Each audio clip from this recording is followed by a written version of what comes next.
we're diving into The Miracle Morning by Hal Elrod.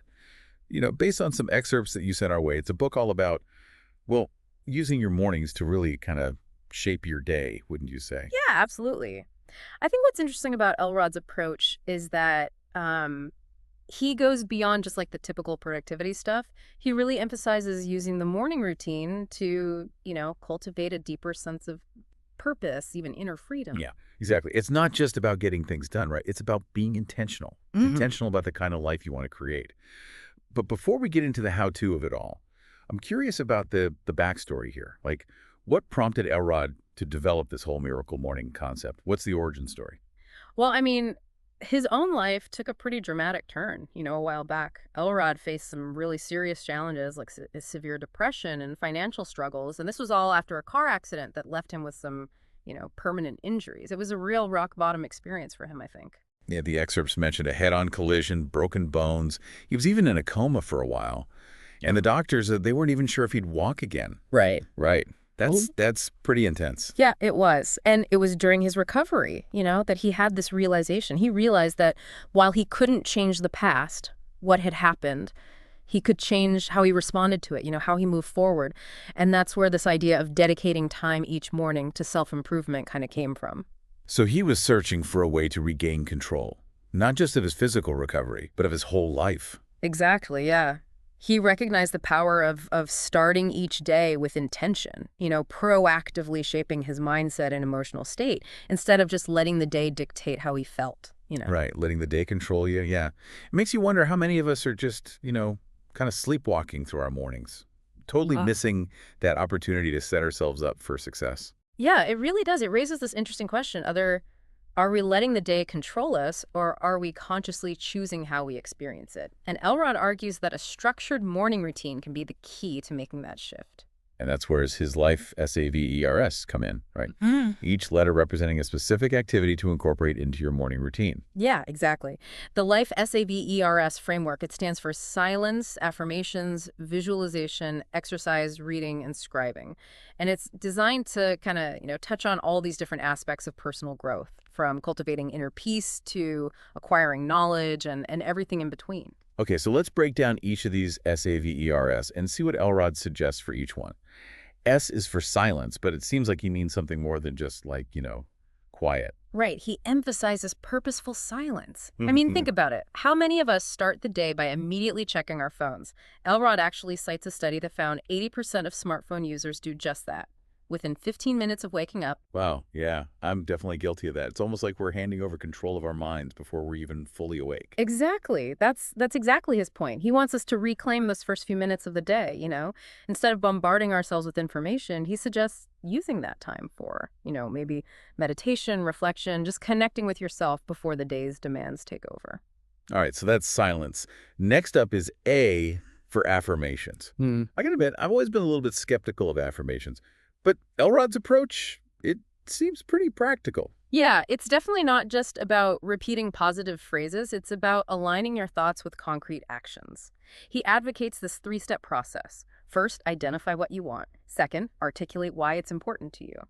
And third, and I think this is the most important part, outline the specific steps you'll take to achieve it.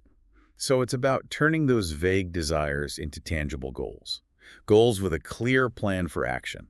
No more wishful thinking. I could see how that could be powerful. Exactly. And the next SAVR, for visualization, takes that idea even further. Elrod doesn't just talk about picturing your goals. He emphasizes mentally rehearsing the entire journey, including potential obstacles and setbacks. He even uses his own experience of training for an ultramarathon as an example, right? Yes. He talks about how we'd visualize not just crossing the finish line, but every single step of the race. Including those moments of fatigue and doubt. And by mentally preparing for those challenges, he was better equipped to handle them when they actually came up. That's a fascinating concept. It's almost like pre-programming your mind for success by anticipating and overcoming challenges before they even happen, Exactly. And this can apply to any goal, really, from launching a business to having a difficult conversation. By visualizing the entire process, we're essentially training our minds for resilience. Yeah, I like that. Training our minds for resilience. Okay, so we've covered silence, affirmations, visualization. That brings us to E for exercise, which, on the surface might seem pretty obvious, but Elrod really emphasizes doing it in the morning. And I think there's a specific reason for that. Yeah, he highlights the immediate benefits of morning exercise for energy levels and mental clarity. He even suggests that just 60 seconds of movement can be enough, to kind of jumpstart your metabolism and wake up your brain. Oh, okay. That's a relief. I was starting to think I needed to add a marathon to my morning routine.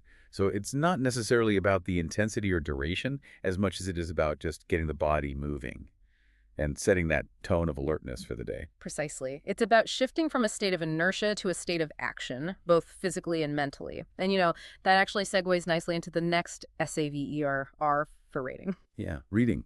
Elrod, he really stresses the value of lifelong learning, right?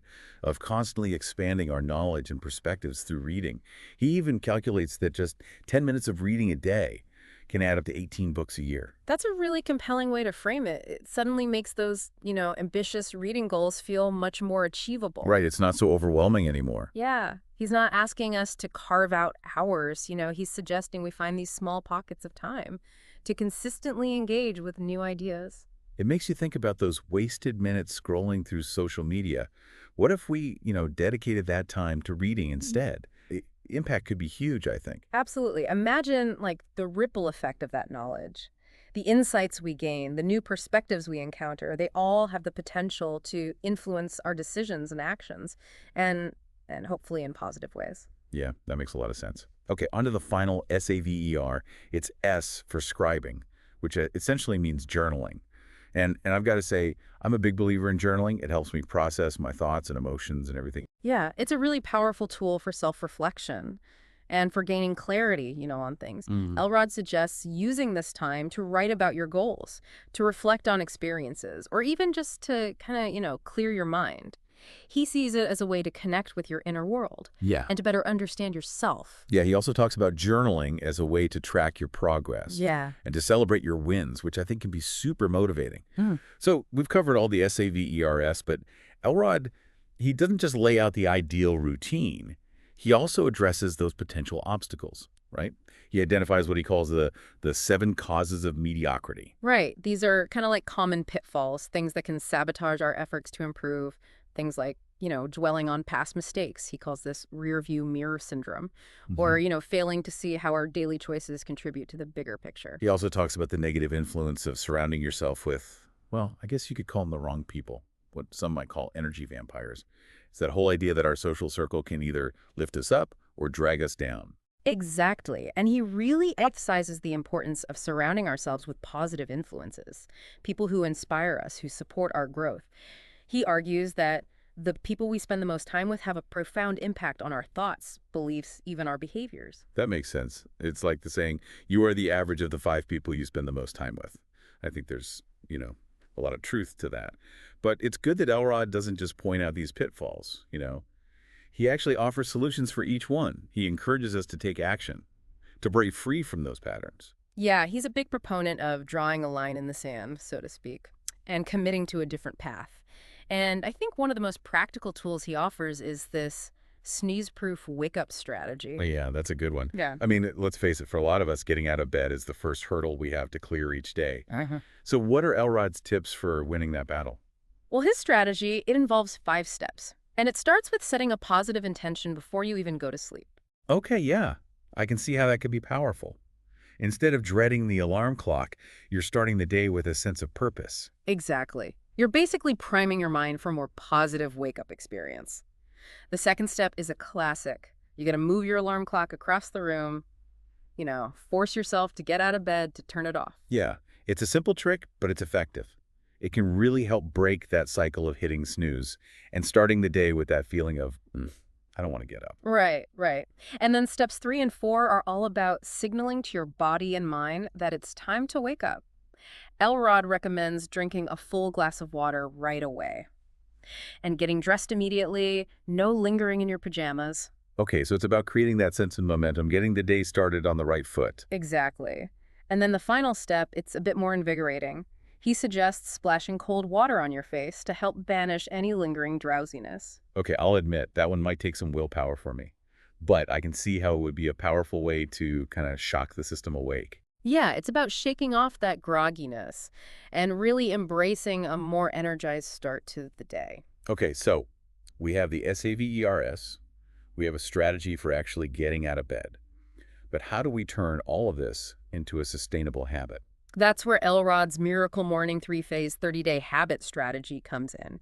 He acknowledges that forming new habits can be challenging, so he breaks down the process into three distinct phases. Okay, yeah, I think that makes sense because it's easy to get discouraged when you don't see those results right away. Yeah.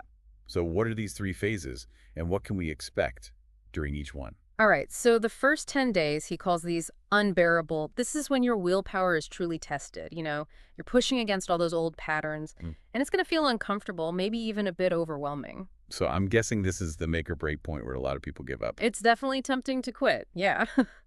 But Elrod emphasizes that this initial resistance, it's normal. He encourages us to push through the discomfort, knowing that it will get easier. He even compares it to like those first few runs when you're training for a marathon. Your body's just screaming at you to stop. But once you push past that initial hurdle, it starts to feel less daunting. That's a great analogy. Yeah. And that leads us to the second phase, days 11 to 20, which Elrod calls uncomfortable. It's still not easy, but you've built up some momentum. The resistance is less intense, and you're starting to experience some of the benefits of the new habit. So you're starting to see the light at the end of the tunnel. Exactly. And that light gets even brighter in the third phase, days 21 to 30, which he calls unstoppable. By this point, the new habit has become more ingrained. It feels less like a chore and more like a natural part of your routine. So it becomes something you do without even thinking about it, like, brushing your teeth. Exactly. And Elrod shares his personal story of overcoming his aversion to running. As a really powerful example of this process, he went from hating running to becoming an ultra-marathon runner, proving that even deeply ingrained resistance can be overcome with persistence. That's an inspiring story. It highlights the idea that we're all capable of so much more than we often give ourselves credit for. But, Elrod doesn't stop at transforming the morning.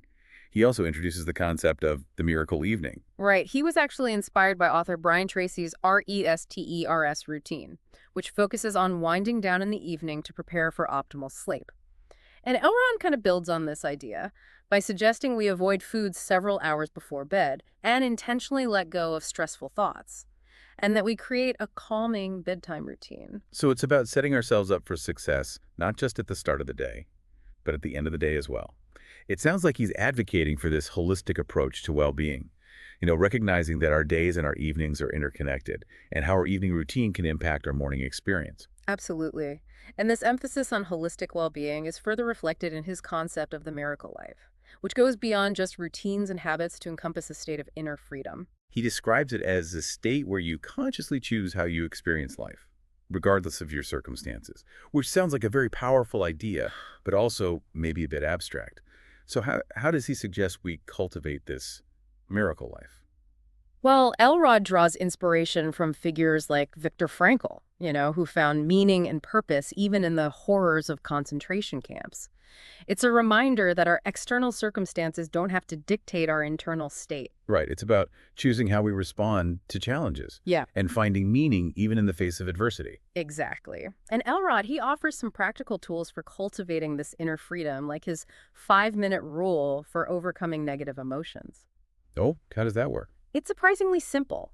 So when you find yourself consumed by a negative emotion, any negative emotion, you set a timer for 5 minutes and allow yourself to fully experience that emotion. The anger, the sadness, the frustration, whatever it is. So you're not suppressing your feelings, you're actually leaning into them. That seems a little bit counterintuitive. It might feel that way at first, but the key is that when the timer goes off, you make a conscious choice to shift your focus. You acknowledge that you can't change what happened, but you can choose how you respond. It's about reclaiming your power in the face of those difficult situations. It sounds similar to, mindfulness practices. Yeah. Where you acknowledge your emotions without judgment and then choose how you want to move forward. That's a great connection. Elrod also highlights the transformative power of gratitude, even for those difficult experiences. He shares his own journey battling cancer and how finding gratitude, even amidst the pain, it helped him shift his perspective. It's about choosing to focus on the good, Even when things are tough. Exactly. And it's important to note that Elrod doesn't advocate for a solitary journey of self-improvement. He emphasizes the importance of community, and the support it can provide. He talks about the vibrant Miracle Morning community that has grown around his book, this global network of people who are embracing these principles and supporting each other. It's interesting how he recognizes that, while personal transformation starts within, it can be amplified and sustained through connection with others. It's like he's created a movement, not just a self-help program. That's a great observation. It's not just about individual growth, it's about collective empowerment. There's this sense of shared purpose and support that can make the journey, I think, less daunting and more joyful. Yeah, absolutely. And for those who are looking for more guidance and resources, there's even a Miracle Morning app. Exactly. It's a testament to the impact of these ideas that a whole community and a suite of resources have sprung up around them. It's interesting. Elrod's focus on individual transformation, it also kind of hints at a broader application of his ideas, don't you think? Oh, absolutely. What if we took these Miracle Morning principles beyond just the personal level and applied them to, a collective setting? Yeah. That's a really thought-provoking idea. Imagine a workplace where, teams start their day with shared intention, maybe even incorporating some of the SEVERS into their routines. Do you think that could create a more positive and productive environment?